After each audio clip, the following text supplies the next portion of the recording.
आज आप जिला बाराबंकी कार्यकर्ता सम्मेलन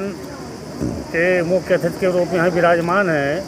सर, मैं जानना चाहता हूँ कि जो आज का सम्मेलन हो रहा है, इसके पीछे आपका क्या उद्देश्य है? देखिए, सबसे पहले तो आपका बहुत बहुत धन्यवाद कि 42 डिग्री जो तापमान के बीच आप आए यहाँ पे जो है हम लोगों की चीज़ों को कवर करने। इसके लिए आपका यूपी राजधानी न्यूज़ का बहुत बहुत धन्यवाद है। देखिए, इसका जो मेन उद्देश्य ये है, बहुजन आर्मी का जो कार्यकर्ता सम्मेलन है, इसका मेन उद्देश्य है कि हम लोग अब गांव-गांव जाके हम लोग बड़ी सभाएं न करके, हम लोग बड़ी रैलियां न करके, हम लोग बड़े बड़े लोगों से न मिलके, जो गरीब तबका जिसके लिए मानवर साहब श्री कांशीराम जी ने लड़ाई लड़ी, जिसके लिए राम समुच पासी जी ने लड़ाई लड़ी, जिसके लिए बहन कुमारी मायावती जी ने लड़ाई लड़ी, और तमाम वो महापुरुष पेरियार ईवी रामास्वामी, रामस्वरूप वर्मा, कर्पूरी ठाकुर, ललाई यादव, तमाम बहुजन महापुरुषों ने जिन तबके के लिए गरीब, शोषित, पीड़ित, वंचित, जो इस देश इस आखिरी पायदान पर बैठे हुए उस व्यक्ति की लड़ाई लड़ी, हम लोग उसी की लड़ाई लड़ेंगे। और गांव-गांव जाके हम लोग जो है, जो डॉक्टर बाबा साहब अम्बेडकर को नहीं जानते हैं, जो कर्पूरी ठाकुर को नहीं जानते, जो पेरियार ईवी रामास्वामी को नहीं जानते हैं, जो है अपने महापुरुषों को नहीं जानते हैं, वीरांगना उदा देवी पासी जी को नहीं जानते, उनको उनके महापुरुषों को बताने का काम हम लोग करेंगे। और ये निरंतर जो है, ये पहली हमारी बैठक है बहुजन आर्मी कार्यकर्ता सम्मेलन, ये पहला सम्मेलन है। आप देखेंगे कि सभी ब्लॉकों में, सभी तहसीलों में हम लोग ऐसे ही कार्यक्रम करके अपने बहुजन समाज को जागरूक करने का काम करेंगे। सर, आजकल सोशल मीडिया पे अक्सर सुनने को मिलता है, कुछ लोग कहते हैं हिंदू खतरे में, कुछ लोग कहते हैं संविधान खतरे में। इस संबंध में आप क्या कहना चाहेंगे? देखिए, इस संबंध में मैं आपसे बता दूं कि ये देश और इस देश का संविधान डॉक्टर बाबा साहब अम्बेडकर ने 2 साल 11 महीने 18 दिन में लिखा। और अगर इस देश का कॉन्स्टिट्यूशन अगर सुरक्षित है, इस देश का संविधान अगर सुरक्षित है, तो हमारा मुस्लिम भाई भी सुरक्षित रहेगा, हिंदू भाई भी सुरक्षित रहेगा, सिख भी सुरक्षित रहेगा, पारसी भी सुरक्षित रहेगा, जैन भी सुरक्षित रहेगा, इस देश की महिलाएं भी सुरक्षित रहेंगी, इस देश के बूढ़े बुजुर्ग भी सुरक्षित रहेंगे, इस देश के युवा भी सुरक्षित रहेंगे। तो सबसे ज़्यादा ज़रूरी है हमको अपने इस संविधान को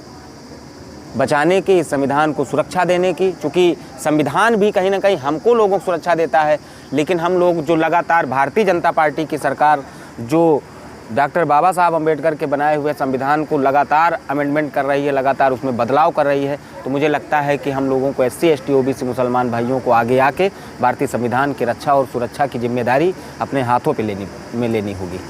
सर, देश की हिफाजत के लिए जो हमारे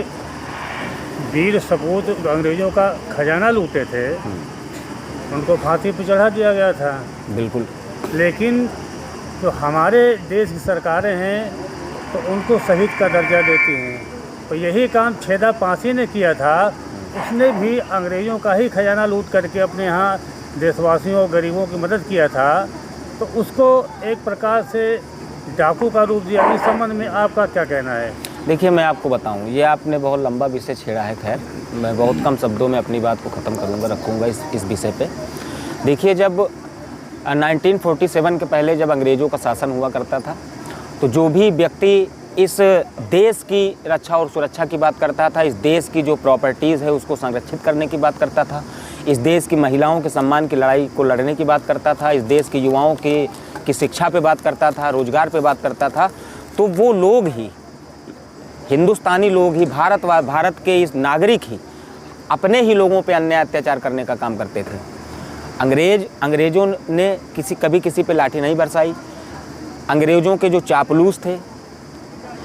उस समय गोरे अंग्रेज़ थे, आज काले अंग्रेज़ हैं।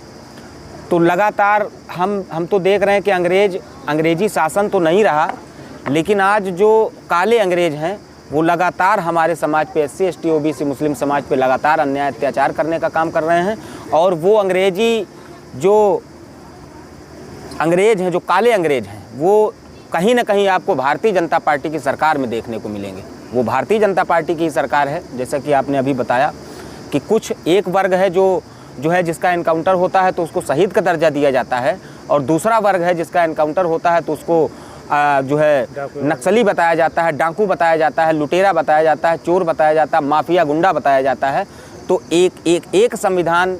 जो पूरे देश को जो है संरक्षित करने की बात करता है, जो पूरे देश को एक साथ एक कड़ी में जोड़ने की बात करता है, आप उसी संविधान को लेके अगर आप एक को अगर अलग न्याय देंगे, दूसरे को अलग न्याय देंगे, तो ये बहुजन समाज कतई बर्दाश्त करने वाला नहीं है। सर, आज इस कार्यकर्ता सम्मेलन के अवसर पे अपने कार्यकर्ताओं और पदाधिकारियों को क्या संदेश देना चाहेंगे? देखिए, मैं हमेशा जो है संदेश यही देता हूँ, चाहे वो कार्यकर्ता सम्मेलन हो ना हो, चाहे मेरी कोई लाइव हो, व्यक्तिगत पर्सनल लाइव हो, चाहे वो कोई बड़ी जनसभा हो जिसमें हजार लोग रहते हैं, चाहे वो 10, 20, 50 लोग हों,